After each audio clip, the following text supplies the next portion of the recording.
পুজোতে ছুটি ম্যানেজ না হলেও কালী পুজোতে ছুটি পেয়েছি। আর শাড়িটা আমি খুব তাড়াহুড়োর মধ্যে পরেছি, তোমরা বলো আমায় কেমন লাগছে। তো আমরা পেরিয়ে পড়েছি এখন পুজো দেওয়ার জন্য। আর আমাদের বাঁকুড়াতে কালী পুজোটা বেশ জাঁকজমক করেই হয়। এখানে লাইটিং, এখানে প্যান্ডেল বেশ ভালোই হয়।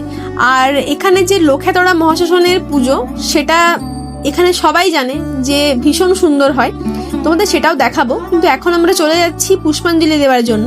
আমাদের বাড়ির পাশে একটা মন্দির আছে, সেখানে বড় করেই পুজো হয়, কিন্তু সেখানের পুজো একটু লেট হয়, মানে পুষ্পাঞ্জলি দিতে রাত 2:30 3:30 বেজে যায়।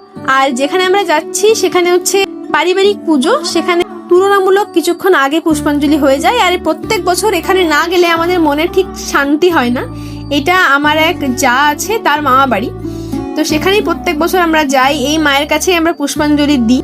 আর পুজো শুরু হয়ে গেছে। যিনি পুজো করেছেন তিনি হচ্ছেন এই ফ্যামিলিরই একজন, ইনি প্রতি বছর পুজো করেন। আমরা কিছুক্ষণ অপেক্ষা করছি, কারণ পুষ্পাঞ্জলি এখন শুরু হবে। তারপর তোমাদের সাথে শেয়ার করছি আমাদের পাড়ার পুজো। এখানে প্রদীপ, এত সবাই প্রদীপ দিয়েছে যে চোখ জ্বালা করছে রীতিমতো। আর এই পুজোর টাইম হচ্ছে এমন একটা টাইম যে সময় সবাইকার সঙ্গে সবাইকে দেখা হয়।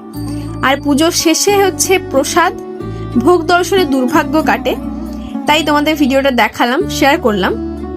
আর এই হচ্ছে বাঁকুড়ার বিভিন্ন জায়গার লাইটিং। আমি জানি না এই জায়গাটা কোন জায়গা, ও সরি, এটা হচ্ছে পাটপুর।